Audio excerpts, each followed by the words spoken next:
बहुत समय पहले की बात है। एक राजा था जिसकी 7 पुत्रियां थीं। सभी 7 राजकुमारियां बहुत सुंदर थीं, लेकिन जो सबसे छोटी राजकुमारी थी वह बहुत ही सुंदर और समझदार थी। उसे लोग राजकुमारी का नूर कहा करते थे। उसका नाम सुनैना था। वह अपनी सभी बहनों में सबसे ज्यादा समझदार थी। राजा की पहली पत्नी की मृत्यु हो गई थी। माता की मृत्यु के समय 7 पुत्रियां बहुत छोटी थीं। राजा अपनी बेटियों को बहुत प्यार करता था। वह उन सभी राजकुमारियों की बहुत अच्छे से देखभाल करता था। उन्हें माँ और पिता दोनों का प्यार देने की कोशिश करता था। वह चाहता था कि राजकुमारियों को कभी यह महसूस न हो कि उनकी माँ नहीं है। वह उनके लिए तरह तरह के भोजन और अच्छे अच्छे कपड़ों का प्रबंध करता था। वह अपनी बेटियों का पालन पोषण बहुत अच्छे से करने की कोशिश करता था। धीरे धीरे राजकुमारियां बड़ी होने लगीं और वे अपने पिता राजा महाराज के लिए भोजन बनाकर रख देती थीं। जब भी राजा अपने मंत्रियों के साथ किसी राज्य के कार्य के लिए राजधानी से बाहर जाता, तब राजकुमारियां उसके लिए खाना बनाकर रास्ते के लिए साथ भेज देती थीं।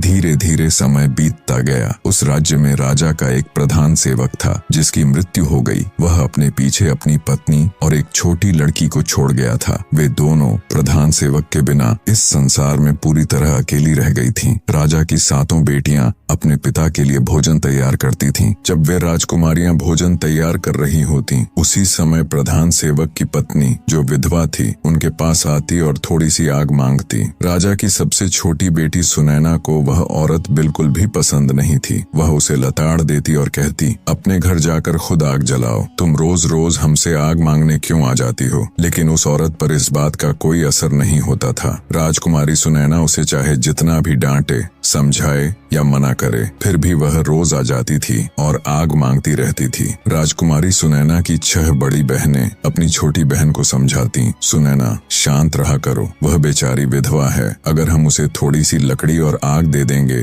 और वो उससे अपना चूल्हा जला लेगी तो इसमें क्या चला जाएगा? जब देखो तुम उसी औरत से झगड़ती रहती हो, उसे भला बुरा भी सुना देती हो। उसका क्या कसूर है? वह तो सिर्फ हमारे चूल्हे से थोड़ी सी आग ही तो मांगती है। अपनी बड़ी बहनों की बात सुनकर राजकुमारी सुनैना कहती, कोई बात नहीं, आज तुम्हें मेरी बात समझ नहीं आई, लेकिन देख लेना एक दिन यही औरत हमारे लिए बहुत बड़ी मुसीबत बन जाएगी। यह सिलसिला चलता रहा। वह औरत रोज उनके घर आग मांगने आती और फिर सबसे नजरें बचाकर राजा के खाने में राख मिला देती। क्योंकि वह विधवा औरत बहुत ही दुष्ट स्वभाव की थी, वह जल्दी जल्दी राजा का बना हुआ भोजन उठाती और उसमें राख मिलाकर उसे खराब कर देती। धीरे धीरे राजा को भी अपने खाने में कुछ गड़बड़ी महसूस होने लगी। उसे हैरानी थी क्योंकि वह जानता था कि उसके लिए खाना उसकी बेटियां बनाती हैं। राजा अपनी बेटियों से बहुत अधिक प्रेम करता था, इसलिए वह समझ नहीं पा रहा था कि उसकी बेटियां उसका खाना क्यों बिगाड़ रही हैं। उसे इस बात पर विश्वास नहीं हो रहा था। एक दिन राजा ने सोचा,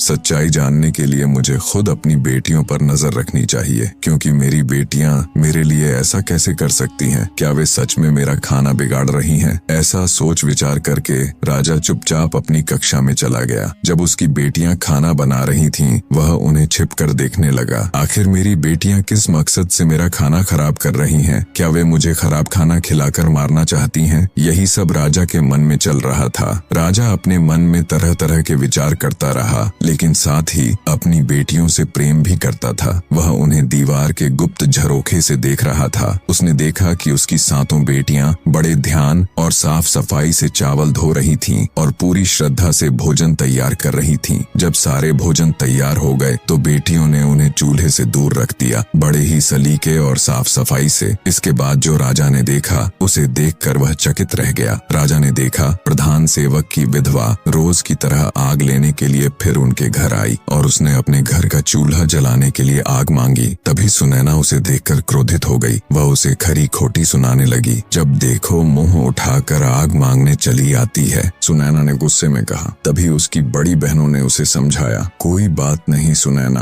वो आज ही तो मांग रही है, तुम इतना गुस्सा मत किया करो। लेकिन जैसे ही वह औरत आग लेकर जाने लगी, उसने राजकुमारियों की नजरें बचाकर पूरे भोजन में राख मिला दी। इस तरह उसने सबकी नजरें चुराकर सारा खाना खराब कर दिया। जब राजा ने देखा कि उसकी बेटियों ने तो बहुत ही साफ सफाई और सुंदरता से खाना बनाया था, परंतु प्रधान सेवक की पत्नी ने भोजन ले जाने के बाद छिपकर उसमें राख मिला दी है, तो वह बहुत क्रोधित हो गया। राजा तुरंत अपने राजमहल में दरबार लगाकर बैठ गया और आदेश दिया, प्रधान सेवक की पत्नी को तुरंत पकड़कर मेरे सामने पेश किया जाए। राजा के आदमियों ने उस विधवा औरत को दरबार में लाकर खड़ा कर दिया। राजा ने उससे कड़क आवाज में पूछा, बताओ तुमने मेरे खाने के साथ ऐसा क्यों किया? तब उस विधवा औरत ने सिर झुकाकर कहा, महाराज मुझे क्षमा करें, मैं तो केवल एक खेल खेल रही थी। मैं तो बस यह देखना चाहती थी कि आप कितने चतुर और समझदार हैं और इस समस्या का समाधान कैसे निकालते हैं। वह औरत राजा की प्रशंसा करते हुए मुस्कुराकर बोली, महाराज आप तो बहुत ही न्यायप्रिय और बुद्धिमान हैं। इस तरह उसने राजा को मीठी मीठी बातों में उलझा लिया। उसकी बातों से प्रभावित होकर राजा भी उसकी बातों और चालाकी पर मोहित हो गया। राजा ने उसे दंड देने के बजाय उसे रानी बनाने का निर्णय ले लिया और फिर उस विधवा औरत से विवाह कर लिया। अब वह औरत जो कभी प्रधान सेवक की पत्नी थी, राजमहल में रानी बनकर आ गई। राजा की पहली पत्नी से जन्मी 7 बेटियों से वह बहुत अधिक नफरत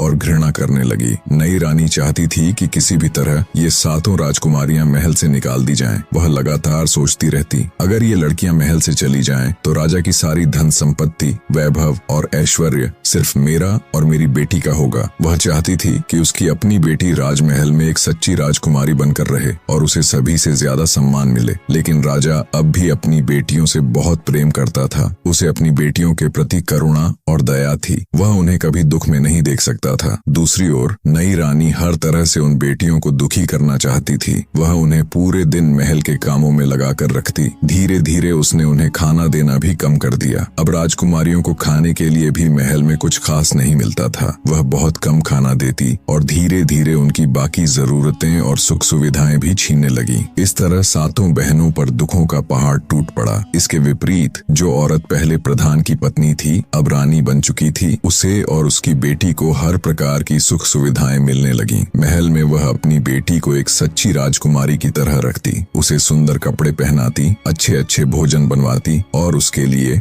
हर चीज का विशेष संग्रह करती। राजा की पहली पत्नी से जन्मी 7 बेटियों को अब हर सुख से वंचित कर दिया गया था। वे सभी बहनें बेहद दुखी और उदास रहने लगी। एक दिन बहुत ज्यादा परेशान होकर वे 7 बहनें महल से बाहर निकल गईं और जाकर अपनी माँ की समाधि पर बैठकर रोने लगी। वो फूट फूट कर कहने लगी, माँ क्या तुम अपनी बेसहारा, लाचार और बेबस बेटियों को नहीं देख सकती? हम सब बहुत दुखी हैं। सौतेली माँ हम पर बहुत अत्याचार कर रही है। हम प्यास से तड़प रही हैं और कोई भी हमारी आवाज नहीं सुन रहा। माँ अब हम क्या करें? 7 बहनें फूट फूट कर रोने लगी। धीरे धीरे ये उनका रोज का काम बन गया। हर दिन वे अपनी माँ की समाधि पर जाती और रोते हुए अपना दुख उसे कहती। एक दिन जब वे सभी अपनी माँ की कब्र पर बैठी हुई थीं और सिसकियां भर रही थीं, तभी उन्होंने देखा माँ की समाधि पर अचानक एक बेहद सुंदर अनार का पेड़ उगाया। कुछ ही पलों में वो पेड़ पूरी तरह हरा भरा हो गया और उस पर ताजे, पके, सुंदर और स्वादिष्ट अनारों से लद गया। 7 बहनें वह फल खाकर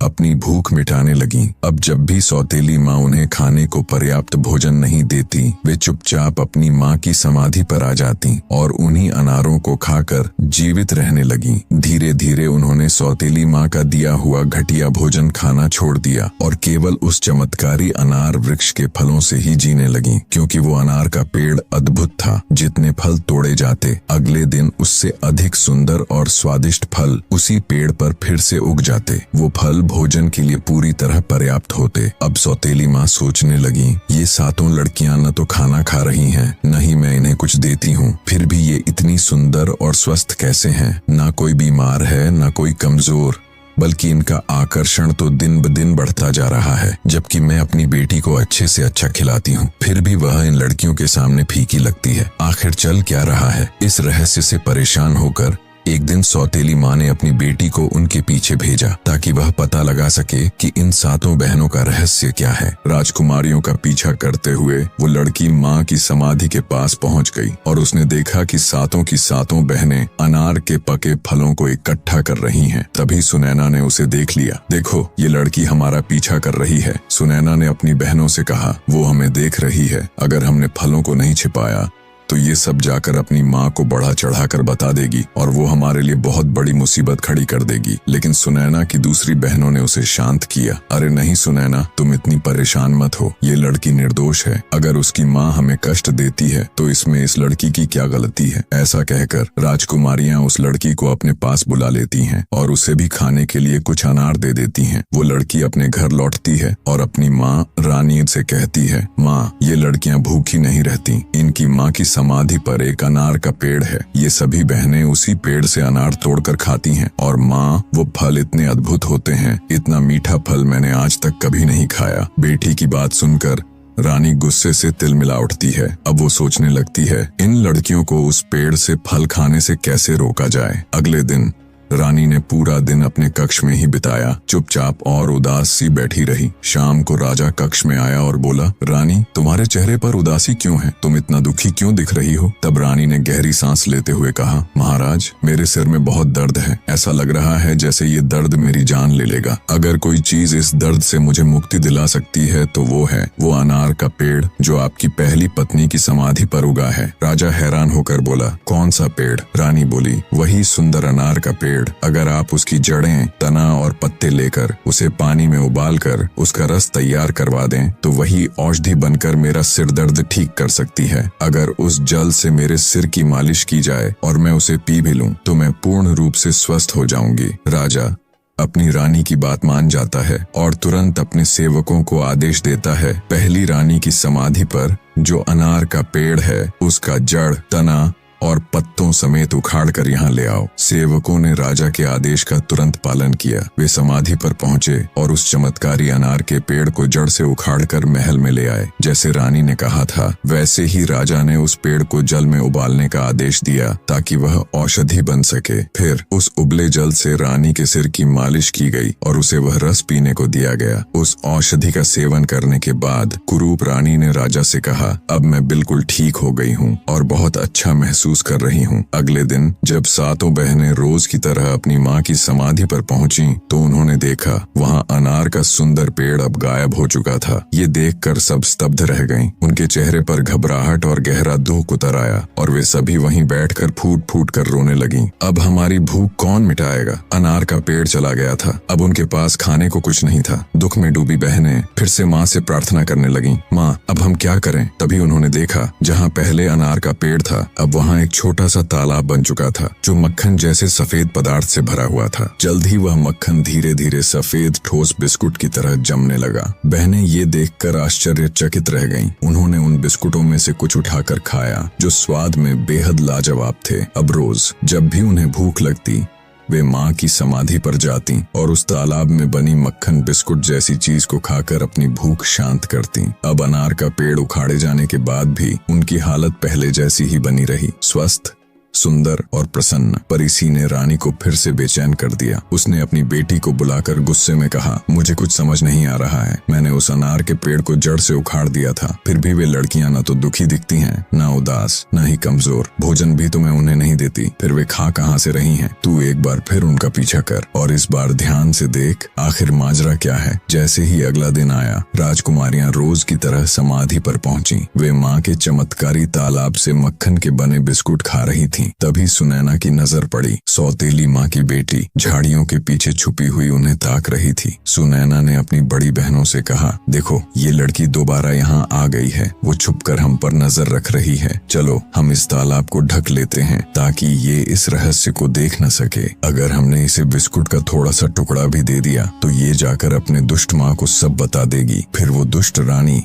जरूर कोई नया षड्यंत्र रचेगी। लेकिन सुनैना की बड़ी बहनों ने उसे समझाया, सुनैना तुम बिना बात उस बेचारी पर शक कर रही हो, इसमें उसका कोई कसूर नहीं है। और इसके उलट उन्होंने उस लड़की को भी स्वादिष्ट बिस्कुट खाने के लिए दे दिए। जब ये बात सौतेली रानी तक पहुंची कि सातों राजकुमारियां अब भी स्वस्थ हैं और समाधि के तालाब से बिस्कुट खा रही हैं, तो वह क्रोध से आग बबूला हो गई। उसने तुरंत अपने नौकरों को बुलाकर आदेश दिया, जाओ रानी की समाधि को उखाड़ उखाड़ दो और उसके पास जो छोटा सा तालाब है उसे कूड़े कचरे से भरकर पूरी तरह नष्ट कर दो। सेवकों ने वैसा ही किया। अब समाधि भी मिटा दी गई और वो चमत्कारी तालाब भी। लेकिन फिर भी रानी संतुष्ट नहीं हुई। उसने फिर से भयंकर बीमारी का नाटक किया और अपने कक्ष में लेट गई। राजा को बुलाया गया। राजा घबराकर रानी के पास आया और बोला, रानी बताओ तुम्हें क्या हुआ? मैं तुम्हारे लिए सबसे बड़े वैद्य को बुलाऊंगा, चाहे मेरा पूरा साम्राज्य चला जाए, लेकिन तुम्हारी बीमारी को ठीक जरूर करूंगा। पर वो दुष्ट रानी तो अपनी ही चाल चल रही थी। वो बोली, इतनी मेहनत करने की जरूरत नहीं महाराज, मेरे जीवन को तो सिर्फ एक छोटा सा काम बचा सकता है। राजा ने कहा, तुम बोलो तो सही, जो तुम कहोगी मैं पूरा करूंगा, मैं प्रतिज्ञा करता हूँ। तब रानी ने बड़ी शांति से कहा, महाराज अगर आप मुझे वाकई बचाना चाहते हैं तो एक काम कर दीजिए, आपकी पहली पत्नी से जो 7 राजकुमारियां हैं उन्हें मार दीजिए, उनकी मृत्यु से मेरा जीवन बच जाएगा। ये सुनकर राजा का चेहरा सफेद पड़ गया। वो दर्द और पीड़ा से भर उठा। उसका मन जैसे टूट गया हो। उसकी आत्मा चुप थी, लेकिन रानी की चालें अभी भी जिंदा थीं। राजा मूर्छित सा होकर गिरने ही वाला था, लेकिन फिर भी उसने किसी तरह खुद को संभाल लिया। राजा को अपनी प्रतिज्ञा टूटने का भय था, लेकिन वह अपनी राजकुमारियों से भी बेहद प्रेम करता था। आखिरकार राजा ने अपने मन को कठोर किया और 7 बेटियों को खोजने निकल पड़ा। उसे अपनी बेटियां अपनी माँ की समाधि पर बैठी रोती हुई दिखीं। राजा धीरे धीरे उनके पास पहुंचा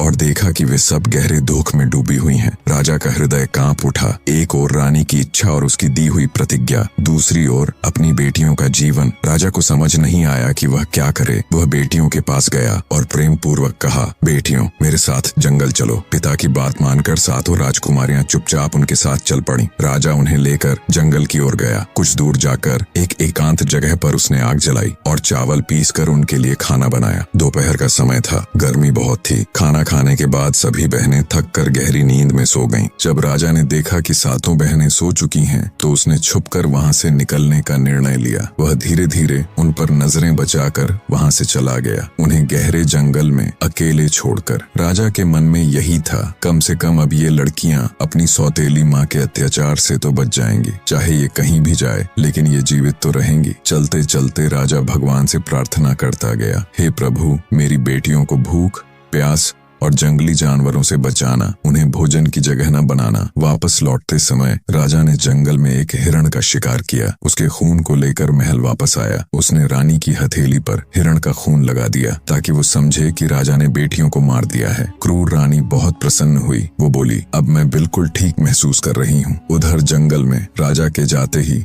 7 बहनों की नींद खुल गई। उन्होंने अपने आप को गहरे जंगल में अकेला पाया। चारों तरफ से जंगली जानवरों की डरावनी आवाजें गूंज रही थीं। डर के मारे वे कांपने लगीं। उनके चेहरे पर घबराहट, आंखों में आंसू थे। वे जोर जोर से अपने पिता को पुकारने लगीं, पिताजी, पिताजी, हमें अकेला क्यों छोड़ गए? लेकिन जंगल में सिर्फ उनकी अपनी ही आवाजें गूंज रही थीं। कोई उत्तर नहीं आया। तभी ठीक उसी दिन पास के पड़ोसी राज्य से 7 राजकुमार शिकार खेलने के लिए उसी जंगल में आए हुए थे। जब वे शिकार से वापस लौट रहे थे, तभी सबसे छोटे राजकुमार ने अपने भाइयों को रोकते हुए कहा, भाइयों ठहरो, जंगल में कोई किसी संकट में है, हमें उसकी मदद करनी चाहिए, शायद कोई हमें पुकार रहा है। सबसे छोटे राजकुमार ने कहा, ठहरो, मुझे यकीन है कोई रो रहा है और मदद के लिए पुकार रहा है। क्या तुम सब इस आवाज को नहीं सुन रहे? चलो उस दिशा में चलते हैं जहाँ से ये आवाजें आ रही हैं, शायद कोई संकट में है। ऐसा कहकर छोटे राजकुमार ने अपने 6 भाइयों को समझाया। फिर 7 राजकुमारों ने जंगल को चीरते हुए अपने घोड़ों को उस दिशा में दौड़ा दिया जहां से रोने की आवाजें आ रही थीं। कुछ ही समय में वे 7 राजकुमार जंगल में उस जगह पर पहुंच गए जहां 7 बहनें बिलख बिलख कर रो रही थीं। उनके आंसुओं और पीड़ा को देखकर राजकुमारों को गहरा दुख हुआ। सबसे बड़े राजकुमार ने चौंक कर पूछा, तुम सब कौन हो और इस भयंकर जंगल में अकेले कैसे फंसी हो? राजकुमारियों ने अपनी पूरी दुख भरी कहानी 7 भाइयों को सुना दी। सुनकर सभी राजकुमारों ने सोचा, भगवान की कृपा से ये 7 राजकुमारियां हमें मिली हैं, हमें इनकी रक्षा करनी चाहिए, इन्हें अपने राज्य में ले जाकर विवाह करके अपने साथ रखना चाहिए। और फिर सबसे बड़े राजकुमार ने सबसे बड़ी राजकुमारी से विवाह किया, दूसरे ने दूसरी से, तीसरे ने तीसरी से और सबसे छोटे राजकुमार ने सबसे छोटी और सबसे सुंदर बुद्धिमान सुनैना से विवाह किया। इस तरह 7 राजकुमारों का विवाह 7 राजकुमारियों से हो गया। विवाह के बाद सभी राजकुमार अपनी नव विवाहित पत्नियों को लेकर अपने राज्य लौट आए। उनके लौटने पर पूरे राज्य में खुशी की लहर दौड़ गई। कुछ समय बाद सुनैना को एक पुत्र हुआ। बेटा होने पर सारा परिवार बहुत खुश हुआ। लोग कहते थे इस बच्चे को एक पिता नहीं बल्कि 7 भाइयों जैसे पिता और 7 बहनों जैसी माताएं मिली हैं। सब उसे बहुत प्रेम करते थे और मिलकर उसका पालन पोषण करते थे। समय बीतता गया। सुनैना का बेटा अब 2 साल का हो चुका था। एक दिन 7वें और सबसे छोटे राजकुमार ने अपने भाइयों से कहा, मुझे शिकार पर जाने का मन है, मैं थोड़ी देर के लिए जंगल जाऊंगा। उसने अपनी पत्नी सुनैना से भी अनुमति ली और फिर घोड़े पर सवार होकर शिकार के लिए निकल पड़ा। लेकिन कई दिन बीत गए और राजकुमार लौटकर नहीं आया। दिन बीतते गए, हफ्ते भी गुजर गए, लेकिन न वो आया न कोई संदेश। कोई नहीं जान सका कि वह कहाँ चला गया या वापस क्यों नहीं आया। यह सुनकर राजकुमारी सुनैना का हृदय टूट गया। वो गहरे दुख में डूब गई। तब उसकी बहनों ने कहा, हम सब तुम्हारे साथ चलेंगे, उसे खोज निकालेंगे, मरते दम तक भी उसे अकेला नहीं छोड़ेंगे। राजकुमार सुनैना के 6 जेठ छोटे राजकुमार को खोजने निकल पड़े। हम पता लगाएंगे कि हमारे छोटे भाई के साथ क्या हुआ। ऐसा कहकर वे सभी राजमहल से निकल गए। लेकिन कई दिन बीत गए और अब वो 6 भाई भी वापस नहीं लौटे। जब यह बात 7 राजकुमारियों को पता चली